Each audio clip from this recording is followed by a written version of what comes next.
नमस्ते, आप सभी का स्वागत है भारत विचार में। वेलकम टू भारत विचार। I am your host Balaji Subramanian, and today we are joined by Kalidasi. She is an ex-Muslim, and we'll be talking about range of issues. What was her journey from being born into a conservative Muslim family, and how she finally uh, embraced Sanatana Dharma. कालिदासी जी, भारत विचार में आपका बहुत बहुत स्वागत है।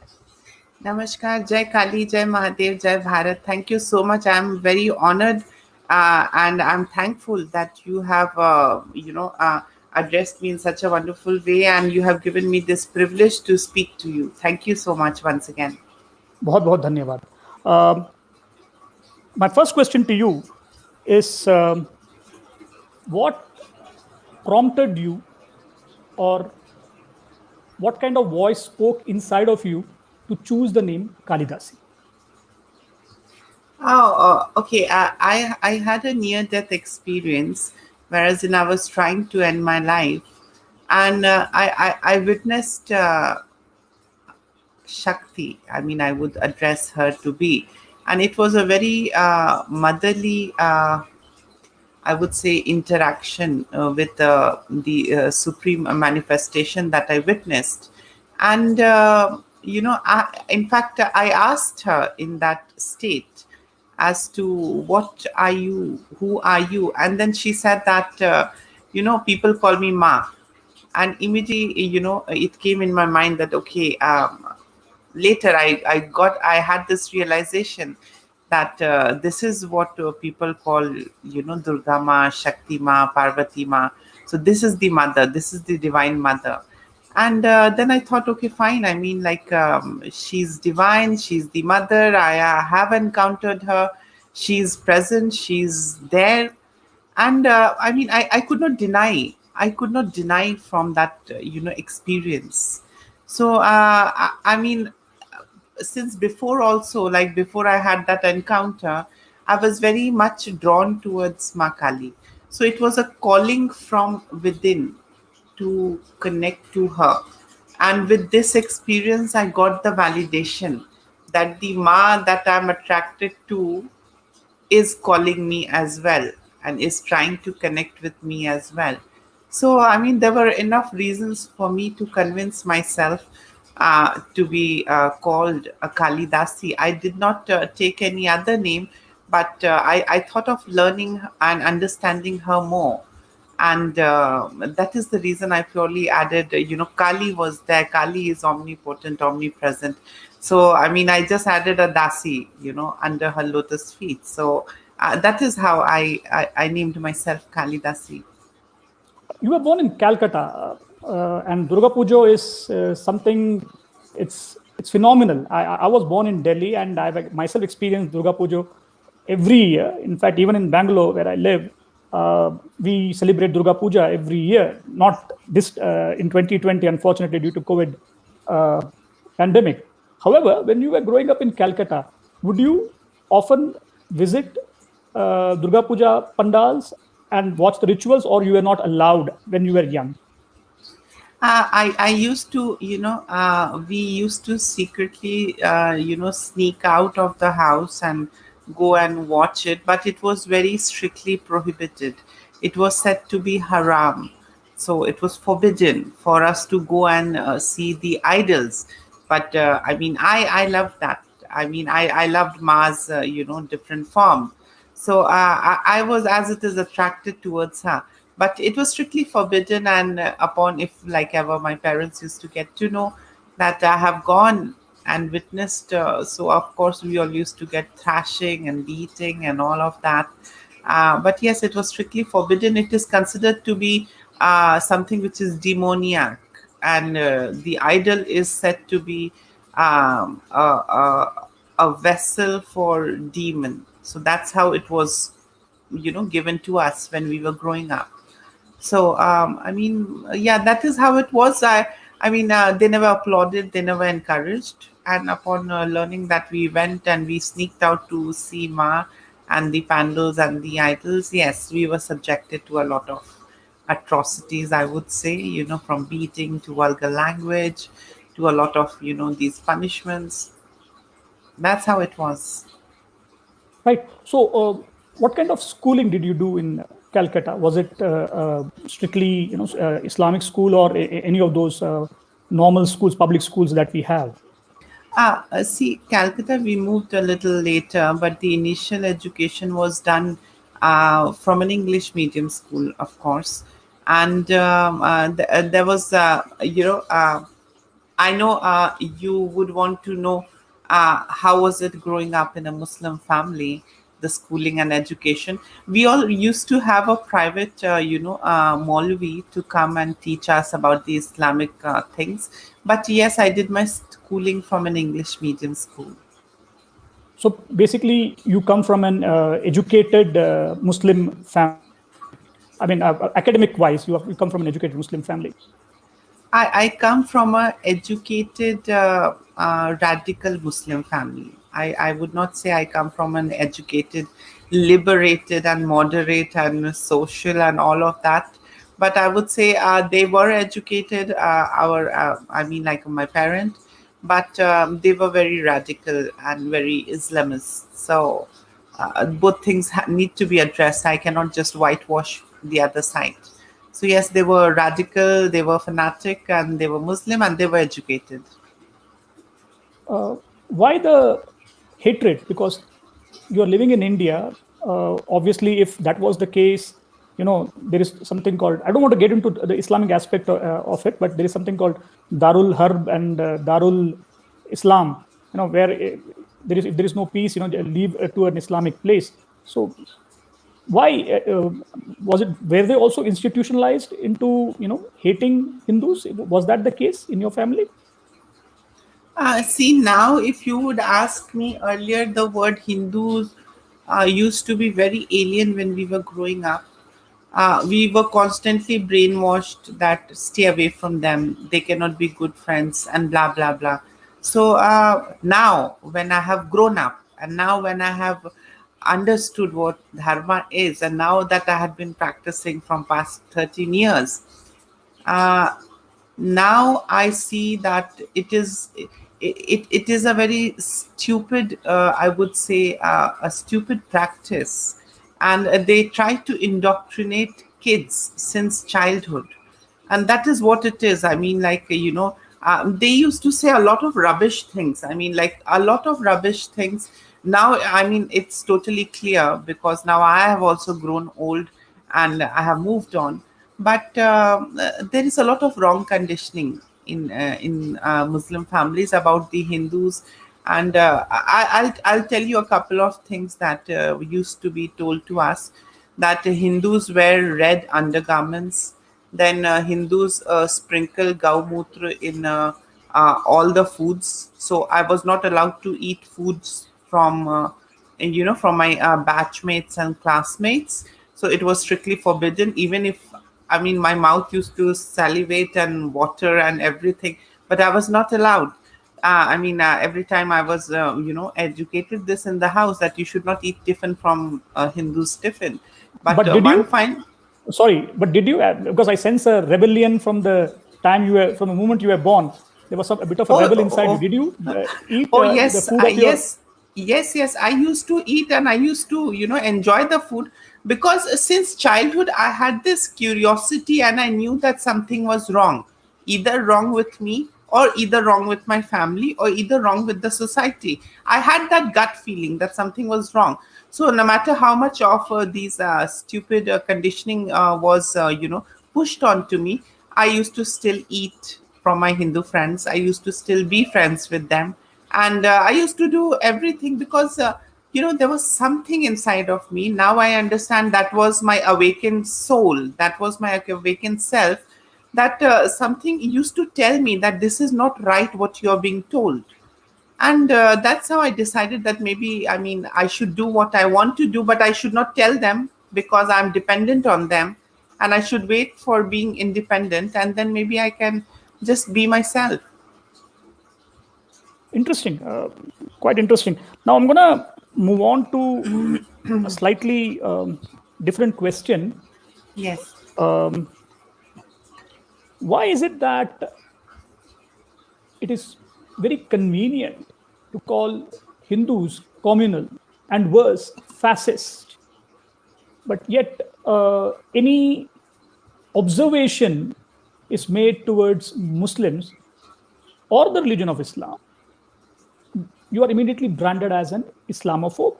And there is absolutely no option or avenue or right to have a civilized discussion. Yes. Now, before I begin, I would like to give a short disclaimer. Some of the audience might not agree, you might not agree, others might not agree or disagree. So, now I would like to tell you that in today's time, I don't consider myself perfect, but to what I have understood with my experience, self actualization, and realization, I see that 75% of the people are still unaware and are not so familiar with the term Sanatana Dharma, and they don't know the true meaning. Now, when the true meaning and the essence is lost, anything begins to disintegrate, and it just splits up with time, and the separation increases. So the biggest problem is that Hindus have been branched out. The Sanatanis have been branched out into various things, and they have idealized that particular. They have objectified that particular sect. That okay, fine, mine is the right way. Whereas in Sanatan Dharma, the approach of living is very pluralistic. There are various schools of thoughts. Everything leads to what? Your upgradation within. You have to improve yourself from within, and you have to ascend and improve and contribute and coexist with the nature. But everyone, like things have changed. So this is one of the aspects that is weakening us as Sanatanis, whereas in we are sticking with our difference of opinions and we are very rigid about it. Whereas in our goal should be one, and that should be dharma, that should be coexistence, that should be for the welfare of humanity and mankind, and walking, living the life righteously and mindfully.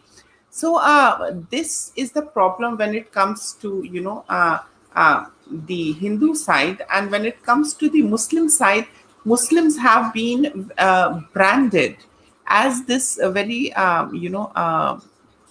sweet, very fragile, very minority, very weak kind of a thing since independence.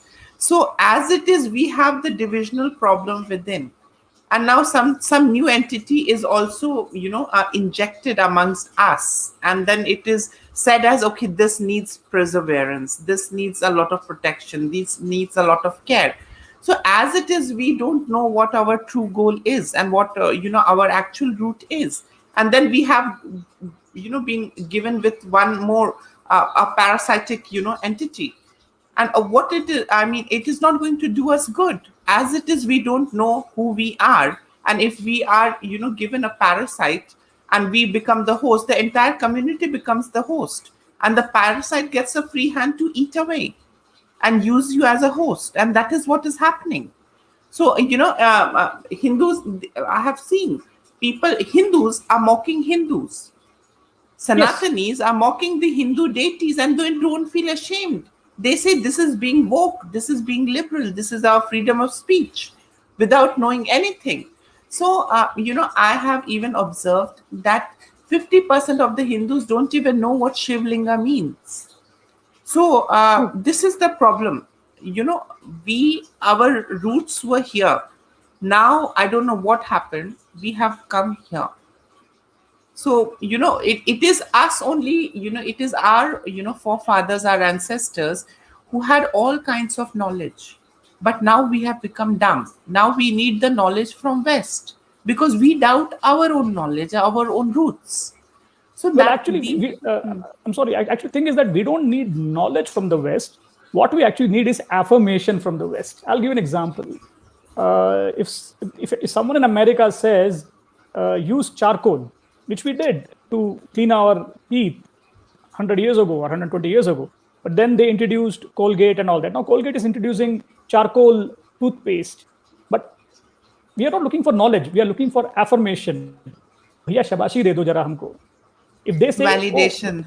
the validation, if the white man is doing it, obviously, I don't know, colonial hangover or inferiority complex, whatever you may want to call. So I think we are not looking for knowledge, we are looking for affirmation that I think since they are powerful, since they are fair, maybe they are right. And I think that's the fundamental problem with most Indians right now. And with Hindus, I think somewhere down the line, they have lost their moral bearing. But I think we may still get back on track. But that was a wonderful explanation, Kalidasi ji. Thank you for that. Now, the next question is again to do with reform. Religion in India, Sanatana Dharma has always been the playground for social experiments. Now, I'm not saying that if there are certain practices which are wrong, not allowing someone into temple is wrong. Fine, take it out. Now, let's take the case of Sabrimala. It's only temple in India where women or girls who started their periods and till the time it ends, are not allowed. And they did a huge social experiment with that by allowing women there. And Hindus protested in Kerala, left and right. And it was a peaceful protest. Nothing violence, nothing like Shaheen Bagh or the Delhi riots. Not one person, hurt those who were supporting this law. However, when it comes to social experiments in Islam or Christianity, there is resistance. Now, Basim Rizvi, a brave human being, I'll call him a human being first. We are all humans first. Religion is something which comes to us later, or it doesn't matter. He has said that some 26 verses, ayats from the Quran must be expunged. And some countries have actually. And now he is receiving death threats. There is no dialogue.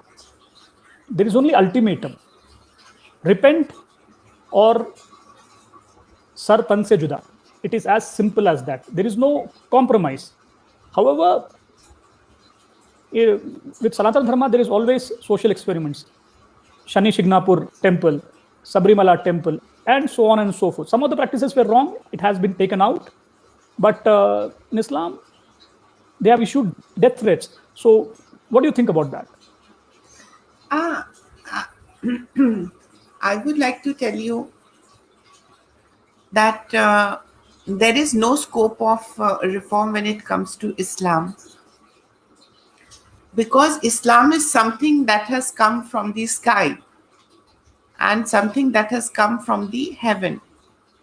Now, the biggest question mark is at all that kind of sky and heaven exists, that prints and publishes and then puts it on this planet Earth.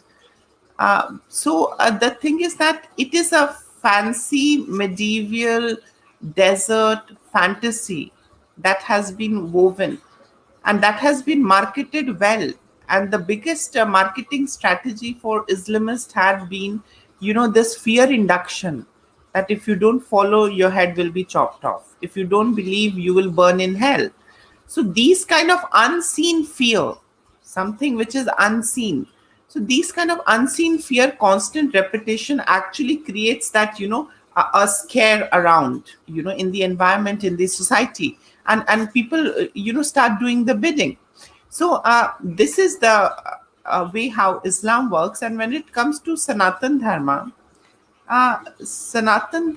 see, first of all, people have forgotten what Sanatana Dharma is and how much liberal, in true terms, Sanatana Dharma is, and what is the actual way of living it to the fullest. Now, when people have forgotten this, because people got deluded with the whites, people got deluded with Bollywood, people got deluded with the colonized education system. So as it is, they have been disintegrated from here. So they have lost everything, even to understand and to comprehend. So if they have already disconnected from their roots, and that too on the basis of their brain, on the basis of their thinking, they are bound to, run naked around. I mean, I see Hindus eating beefs, and they say that if there is too much of beefs will begin to eat us humans. I have seen Hindus, going into mosques and then, doing all of these things. I have seen Hindus wearing topi. I have seen Hindu girls falling in love with Muslim boys and they are wearing hijab. So this nuisance only begins when you're not anchored to your roots, or your root knowledge has not been passed on to you properly. So this is the problem. And whereas when it comes to Islam, there is an entire manual: how you need to breathe, how you need to eat, how you need to sleep, how you need to have sex, how you need to have bathing after that, how you need to put your right foot in the first hole of that pajama, how you need to put the topi on your head, how you need to do what. It's a total DIY, and the instructions attached to it. So are you understanding? It is totally, it's I would say it's a very beautiful scripture, that holy book that you have just referred now.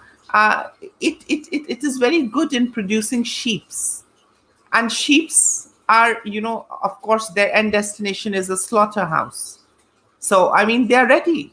They can wear the bomb vest and jump into saying Allah Akbar. I mean, what nuisance is this? So I mean, we are seeing chronologically. If you see also, they started fighting amongst themselves also. The first of the Muslims, I mean, the first of the terrorists were Muslims as well, since time immemorial, and they had been fighting amongst themselves also. So I mean, they are, I mean, the founding fathers and the entire start point is all nut jobs and nut cases, and they have just come and they have just come forward. So I mean, on one side there is a very scientific approach of living, that is Sanatana Dharma, but Sanatan Dharmis have forgotten and they're not interested. They have been brainwashed. On the other side, there is, something which is very parasitic, and something that is very, hate, lust, terror based. So, of course, the hate, terror, lust based is going to overpower the Sanatanis, because Sanatanis are disconnected from the root knowledge. They really don't know who they are. Well, it's interesting you said sheeps, and sheeps always end up in the slaughterhouse. As I said, Abrahamic faiths, in Christianity, they say that the Lord is my shepherd. So, and they say man your flocks. Basically, Yes. if you are a priest, you have to man. You are someone who is manning the flocks. So, but yeah, I do feel that there have been too much of social experiments done on Sanatana Dharma, and absolutely no reform when it comes to Islam. Christianity has somewhat changed in the last 300 years, I would say. 300 years because of the Enlightenment so-called Enlightenment in Europe, which was used to basically to subjugate people all across the world and kill millions. But I don't want to get into that. Now, I'm going to ask you a question which is also quite dear to me and dear to you.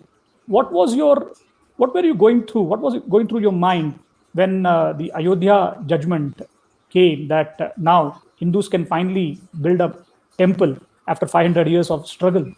And and let's just say that we didn't, wage a violent war. We went to courts, and in the court, the case was pending for over 150 years, and finally the court said, now you can go and build the temple. What was going through your mind at that time? I was very happy and I was very sad as well. Happy that finally Sri Ramji's temple is coming, in front of all of us, and we can see it, being built. And I was sad because we all had to fight for it. Our hands were tied. We all had to, keep voicing out. Though it was always there, we had to fight for it. So that was something that really made me sad and disheartened. But after the entire judgment and the announcement of Sri Ram Mandir and the making of Sri Ramji's Mandir, that was something that brought happiness. But I'm sad that we had to fight for it. We already deserved it. This is Bharat. This is the land of the sages. This is the land of the temple. This is the land of all these Mahapurush. Isn't it embarrassing that we have to fight for what is ours? And those looters, those rapists, they came, They created a lot of these atrocities and heinous crimes on our land, and now they have built their landmark properties on, breaking and demolishing our root properties, and now we have to fight for what of our that was always there. So, I mean, it's a very weird situation. I sometimes feel that our law and system is also very complicit and compromised, and our constitution also needs to be revamped, keeping our dharmic understanding in mind. Because it is very sad. I mean, at times even I think and I ponder on this, and sometimes even like I get very overwhelmed that we being Sanatanis, we have to fight for our temple, which was always there. This is Ram Janmabhoomi, and now we have to prove that Ramji. There were people asking for Ramji's Aadhaar card. Can you believe that? Hindus There is were no asking for, identity. actually it was the Yeah. Hindus, secular Hindus. Yes. Uh, So, I mean, this is disgusting. I mean, if someone who is asking and doing all of these things, it is better that you wear a topi or you wear a cross. Please kindly, don't, be in that garb of being a secular Hindu, because you have already been Abrahamized in your mind. That is the reason you have become a secular Hindu. If you're not Abrahamized, or if you have not been conditioned in a wrong way, you would always be a devout Sanatan Dharmi, and you would take pride. I have seen women feeling shy to wear tilak. They don't. They say, नहीं, लोग क्या बोलेंगे, अच्छा नहीं लगता है, मंदिर जाएंगे तब लगा लेंगे. I आज mean, मैं लगाना भूल गया. uh, no, I'm just saying, but they don't even know that what tilak does. Yes, there's a scientific reason behind it, but let's not get into that. Yes. Now, Kalidasi ji, I'm going to ask you one last question, Yes. and then we can wrap it up. Yes. Do you miss your family? That's part one of the question, your biological family. Part two, do Muslims approach you in a very genuine manner and ask you about your journey towards Sanatana Dharma? Because I cannot, under any circumstances, brand so many people as, wrong. I will use the word wrong. We can't be wrong. Not all Muslims can be wrong. There are many conscientious Muslims in this country who are working very, very hard to ensure that India becomes a better nation. But two-part question: do you miss your family? Second, do Muslims approach you and ask you what we may have to do? Have you come across Muslims who are afraid that if they leave, they will be in trouble, and they're finding ways to either suppress their feelings, true feelings, or are trying to find more answers? See, when it comes to whether I miss my biological family,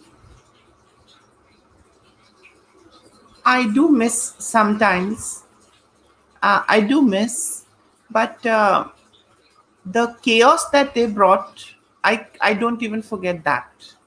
So, the missing is there, I would say, maybe 25%, I would say, of that urge to miss something. So, to go back into the memory lane, I do miss sometimes, but not often. And I don't have such super great memories, because there was a lot of restrictions, and there was a lot of we grew up seeing our parents fight. We never saw a happy parent. We never were raised in a happy family. And now I understand what kind of psychological impact such environment creates on a child that is growing. So, now I consider myself that, they were like, a portal for me to come into this world. They were, they were the reason and the gateway for my soul to enter into the physical self through them. And that is it. I think that was their role. And they had been also very badly indoctrinated since their childhood. They both were real crazy in different ways. I mean, so obnoxiously religious and so scared of the unseen. And I just pray to Ma Kali that she guides them in the afterlife, because they were not raised and conditioned properly. Though they had accolades and certificates and money and good name, but they were, I would say, they were humans, but their they, spirit they was got they not got that human.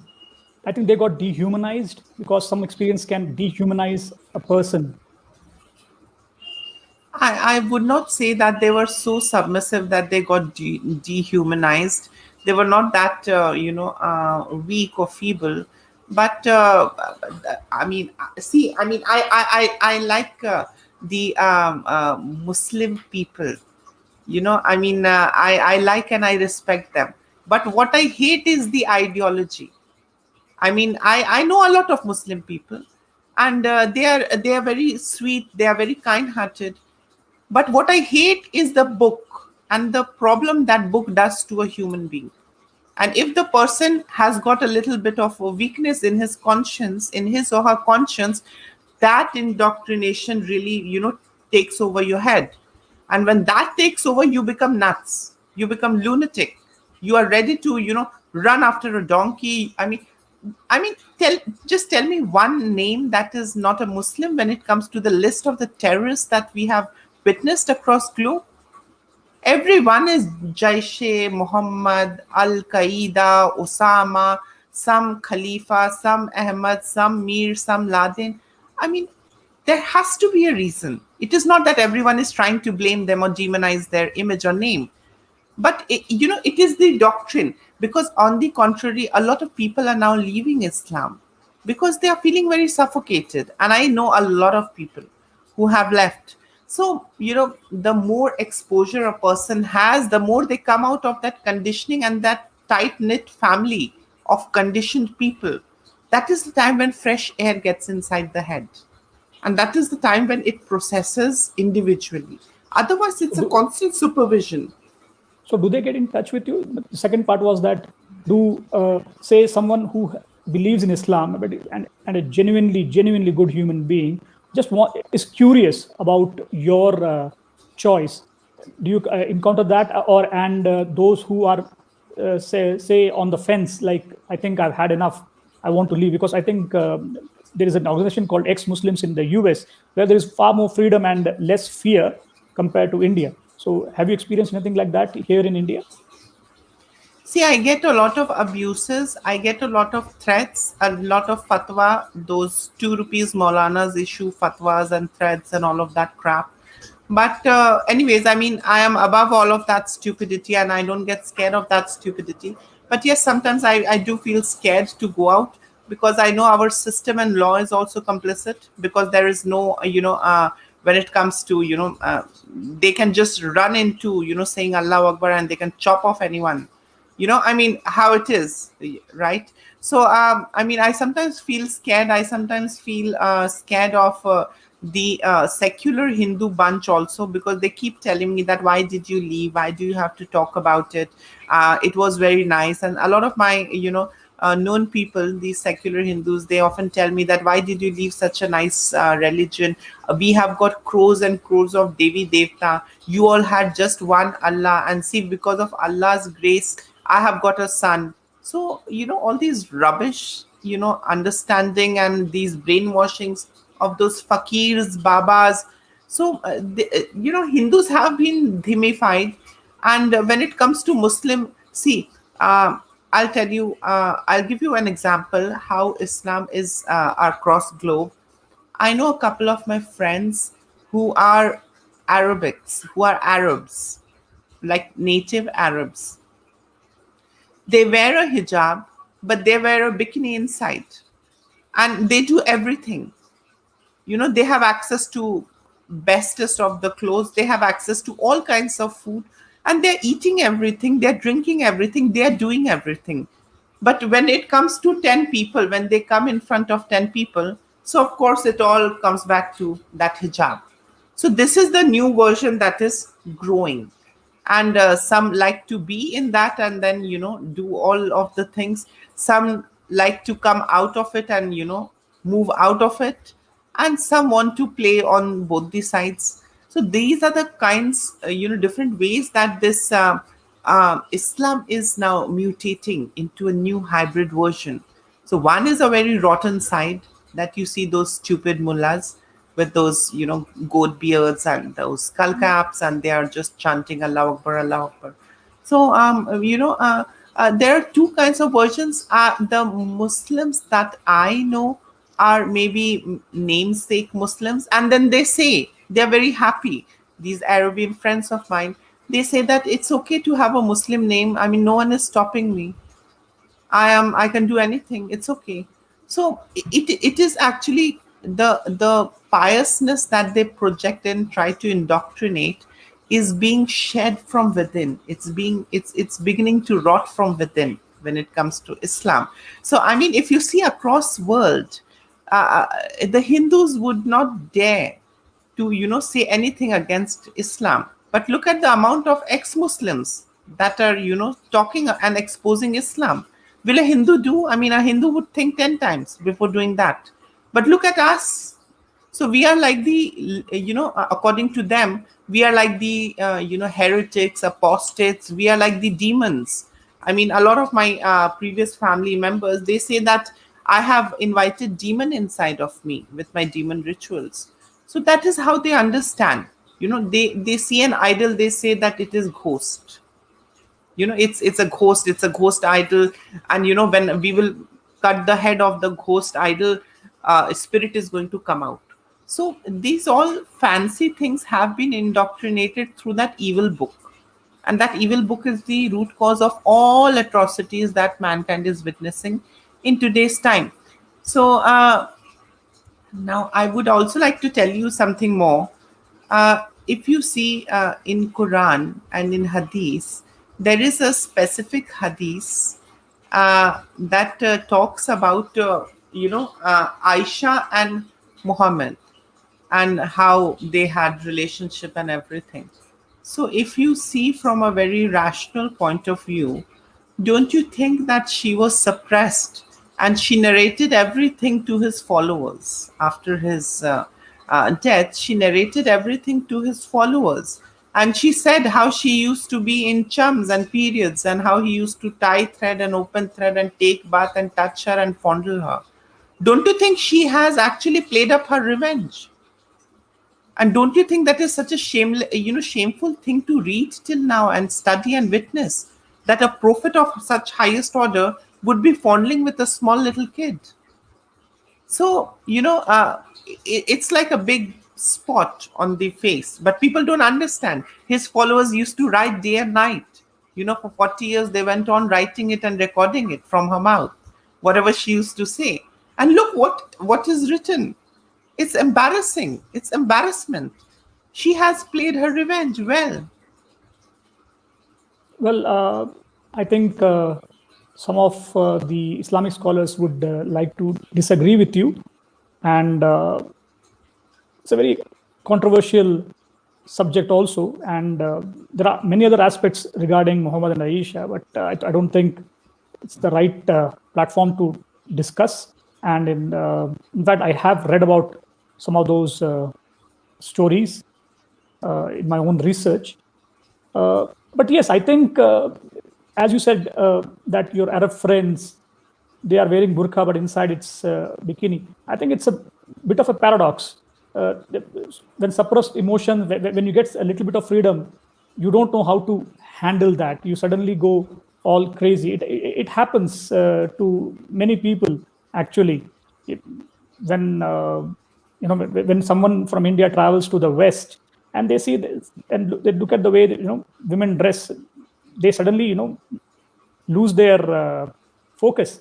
So I think in Islam there is a problem within, where everyone is struggling with their beliefs. And at the same time, with Sanatana Dharma, I think it is fashionable to insult Sanatana Dharma because there is no retaliation. There is no fear of retaliation. Munawar Faruqi, whatever jokes he may have told about the Godhra victims, Yes, he went to jail for a few days, maybe few weeks, but there will be no retaliation. There will be no reciprocity for him to worry about. But that's not the case. I think Wasim Rizvi is evidence enough that there have already been bounties on his head to cut his head or kill him, whichever means possible, because he has said something which should not be spoken. And surprisingly, Hindus are supporting Muslims regarding this, and BJP leaders uh, also are very, very quiet, and they just want to see how it plays out. I think if, God forbid, if anything happens to Wasim Rizvi, a man who has always spoken the truth, I think it will be a travesty of justice in this country, and I think it will stop others from telling the truth. I want to tell you something. When you said that Hindus are supporting, and when you said Hindus don't feel, Hindus are also mocking, and Hindus don't feel shy in, criticizing their own practices and everything. Now, I'll tell you, the biggest problem started happening is because of these dharma gurus and these manipulated gurus. Now, what they did was, Ramji, Sitama, Krishna, Arjun, everyone, all of these higher intelligent beings and avatars that came on this planet, they came on this planet and they descended on this planet to save humanity, to save mankind from adharma, to save us from being wiped out. That was the objective of all of them, to come into this dimension. But what these gurus did, they formulated, they became the authority, and then they idealized all the good side of the gods and goddesses. Like Krishna is always said to be happy, but Krishna is the biggest teacher. Yes. Krishna is said to be Makhanchor, but I see Krishna to be the biggest faculty of knowledge. So, what is the wrong? I mean, why am I able to see this? Why are you not able to see that? Are you understanding? So, they have plagiarized everything. Ma Kali means something which is scary. So, just run away. Ma No. Durga means only just 9 days. So I want to tell you, what I want to tell you is that they popularize the milder forms, the milder aspects. They popularize and patronize the milder aspects of deities, but they don't tell the entire story. Even Sita Ma would have had lifted a sword when there would have been a situation. Sita Ma wouldn't have Oh, had yes. hesitated, isn't Absolutely. it? I mean, if you would see behind some vehicles, you'll find the sticker of Hanuman in Rudra, uh, angry Hanuman. And they said Yes. that no, this is very offensive. Hanuman is, a happy-go-lucky, This is Hindu the deity. problem. That is not the case. This is the problem, and that is where we lost our purusharth, to fight, to resist, to fight against the adharm. That is how these gurus have really rotten us. They have rotten our minds. They have manipulated the scriptures. They project Krishna ji as a very soft, simple. He's on a a chair on a throne, and Ramji and Sitama also on a throne. But they don't portray and project the challenges that they have faced, and they have educated us how to face. They They are show warriors. just, yes, they show a good picture, a colored picture, manipulated version. They all came to fight adharma, but now we know, now we know another version. Now we just see the cute side, sweet side, so I mean, it's a joke. So it's a joke, so Bollywood also doesn't hesitate. The secular Hindus, as it is, they have been dhimified, so they are Bollywood Hindus. So Sanatan Dharma is now just limited to an idol, a mandir where you go on a Mangalvar or a Somvar, and a mandir where you go and get a tilak and a prasad and ring the bell, and then you come back and then you say Jai Shri Ram, Hare Krishna. So this is what Sanatan Dharma, people have boiled down to. They have lost the understanding and the significance of the rituals that are attached into it. They want to be woke. They want to be something which, which is a fallacy. So this is where the problem begins. I feel ashamed sometimes, when I see all of these things, and this is the root cause. Me being born and brought up in an Abrahamic, dogmatic, upbringing and background. If I can see the beauty of Sanatana Dharma, my question to all the Sanatanis is, why can't they see? Why can't the crores of Hindus see the beauty? I mean, there has to be some major problem. Either I have lost it, or either they have lost it. I think we will have to look for some more answers regarding that. Anyway, Kalidasi ji, I want to thank you for giving me the opportunity to talk to you, ask you some questions, and thank you very much for coming on Bharat Vichar. I hope we will again touch base again and discuss on some other aspects only to Sanatana Dharma and nothing else next time. बहुत बहुत धन्यवाद आपका. धन्यवाद. जय काली, जय महादेव, जय Bharat. Thank you so much. Her her Mahadev. Thank you.